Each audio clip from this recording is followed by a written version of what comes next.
Are you an entrepreneur or a wannapreneur?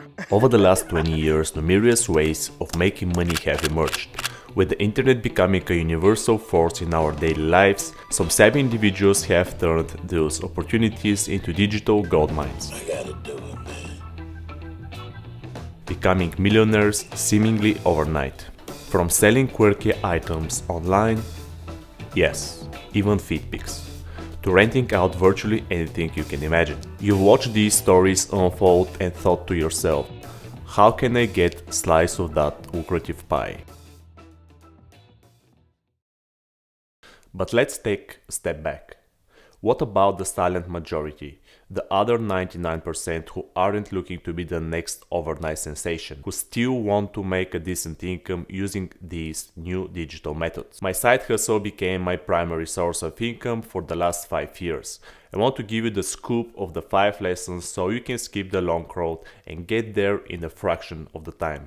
And I'll be sharing the amount of earnings at each step. So if making money online is on your radar or you need a change from the usual, stick with me. One of the most common reasons people don't make any money online is thinking.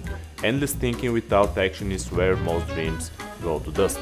It's what people call analysis paralysis, the black hole of good intentions. You see, our instinct when confronted with difficult choices is often not to choose anything at all.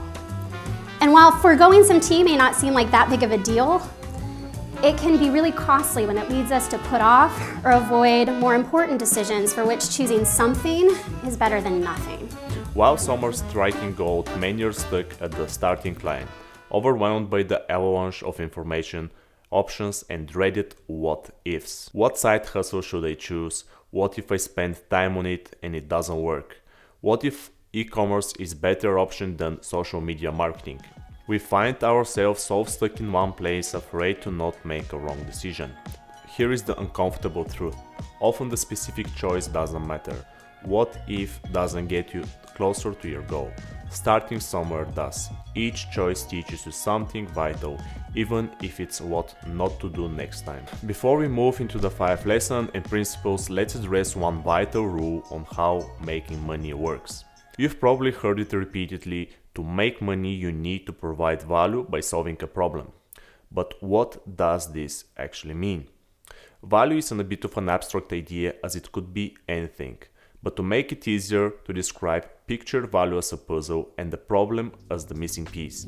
Every person holds a puzzle with a missing piece, symbolizing a challenge they face or a need unmet.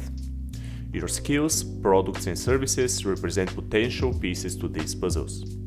If you can shape your skills, your products and your services to fit that missing piece, completing the picture, you've created value. In this exchange, not only a problem solved, but a transaction is made, and an exchange that benefits both parties. Depending on how fast or essential it is for your potential client to finish the picture, the more money they're ready to pay. With that being said, let's jump to the first lesson. When I started my side hustle journey 5 years ago, my objectives were simple. I wanted freedom to work remotely and the opportunity to travel. Of course, like anyone else, I also aimed to increase my income. At that time, Facebook ads seemed to be a promising avenue. If somebody was to put the question to you about the magnitude of what you think you've launched, how big do you think your product or your service is? Well, it's impossible to tell. Everyone was talking about social media's increasing influence, and it felt natural to lean into a field that was growing right before my eyes. I was drawn to mastering a skill that was in the high demand, and decided to invest in learning everything I could about Facebook ads. I watched YouTube videos, read articles on the topic, and of course invested in getting some certifications. At that initial stage, I wasn't aware of it, yet this skill perfectly matched the essential criteria for a lucrative online venture. It had leverage. In a typical 9-to-5 job, leverage is often limited. You trade hours for dollars with a fixed salary, and if you're lucky, an occasional bonus or raise. Your ability to scale financially is constricted by time, as there are only so many hours you can work. When applying leverage, the results become far more significant over time for the same effort. In the side hustle world, your earnings potential is unlimited. As your experience grows, so does your ability to charge more. What starts as a gig can quickly become a profitable business by enhancing your portfolio and expertise. At a later stage, you can start delegating work. Outsourcing work doesn't just save you time, it multiplies your efforts and grows your business while you're focused on bigger opportunities.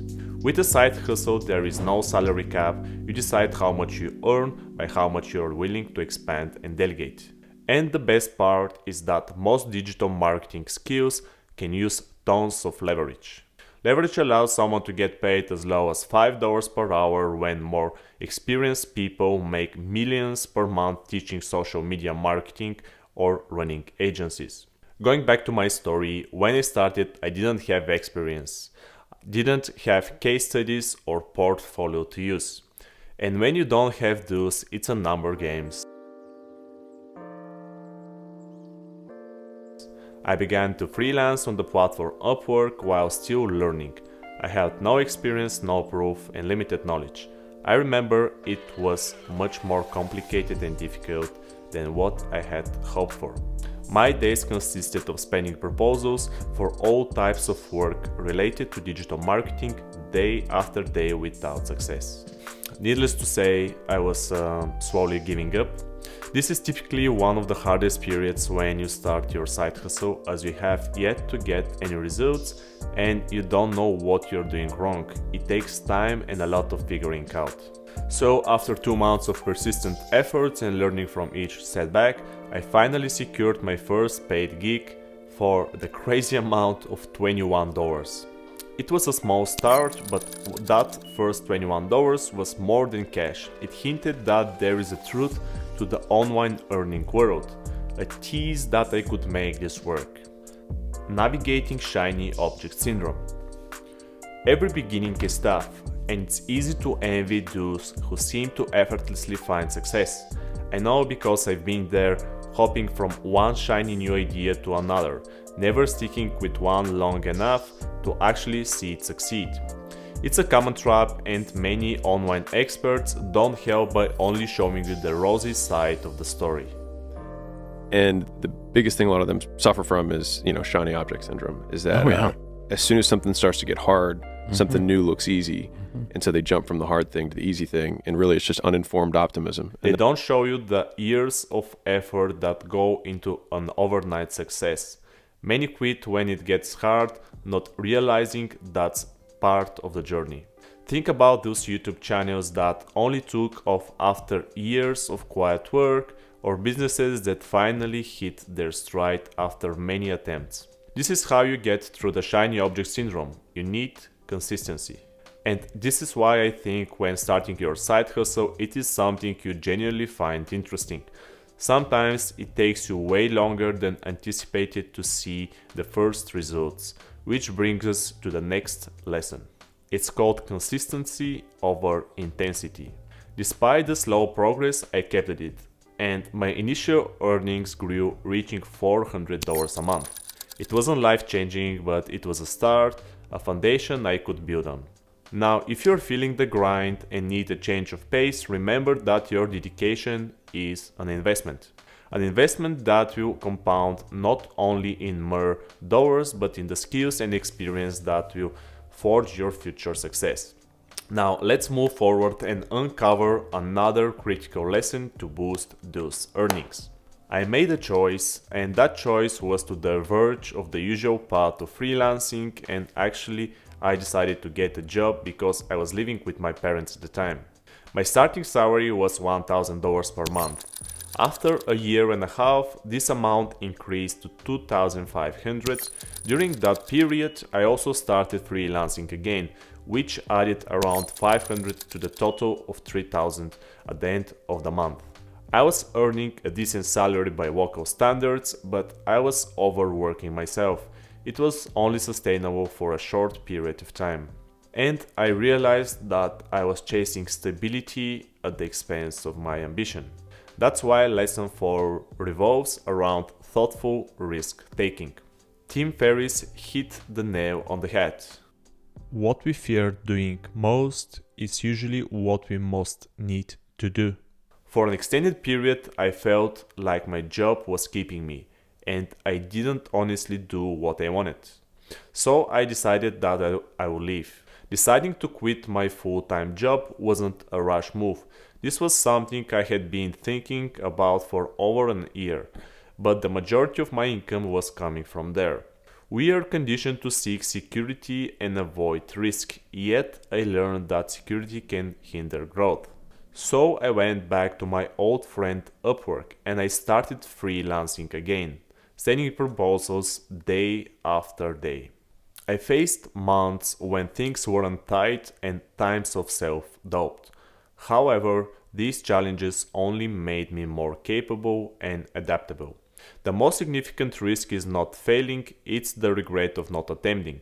It's the risk of looking back and wondering what might have been if we had pursued our dreams. So if you feel a tug towards something more, listen to it. Evaluate your current position, prepare diligently, and when you're ready, it's a decision that could change your life. Next up, I will explain how taking a chance led to unexpected opportunities that significantly boosted my earnings. Lesson 5 is surround yourself with inspiration. Men, we treat it just like one of us, okay? That's one of us. Gobble, gobble, one of us. We accept that one of us. Gobble, gobble, one of us. The narrative of success is often told as a solo journey, but the reality is far from that.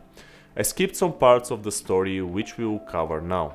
One of the most transformative life lessons I learned was the power of surrounding myself with people who inspired me. When success is a common thread in your social fabric, mediocrity feels like an ill-fitting garment. There is a certain discomfort that comes with being the least successful person in the room. It's a discomfort that can fuel growth. During my third year, when I could already tote a decent income from my job and my freelance, the influence of my ambitious friends nudged me to aim higher. It was their drive, their refusal to settle that inspired me to push beyond the familiar comforts. It was the necessary extra push I needed to leave. The result? My income spiked to $5,000 a month. This leap didn't require significant effort. It was merely an amount of extra focus and embracing the risk that was once my pain. And now we have one extra lesson: the value of calculated step back, which we'll cover more in the next video.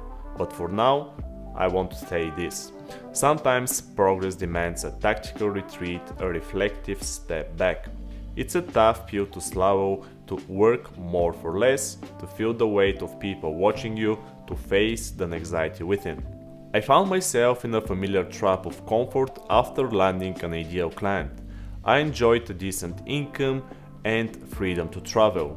Still, complacency crept in, manifesting in hours lost to gaming, a far cry from my ambitions. The cycle repeated, only this time the stakes were higher. I got comfortable resisting change, hoping for external forces to intervene. And this eventually happened. I was fired. That firing was a harsh reality check, yet it caused a rapid transformation. I secured new clients, honed stronger work ethic, and most crucially, laid the foundations for my business. This setback catalyzed my most significant breakthrough. The business I started outperformed my freelance income and redefined my understanding of potential.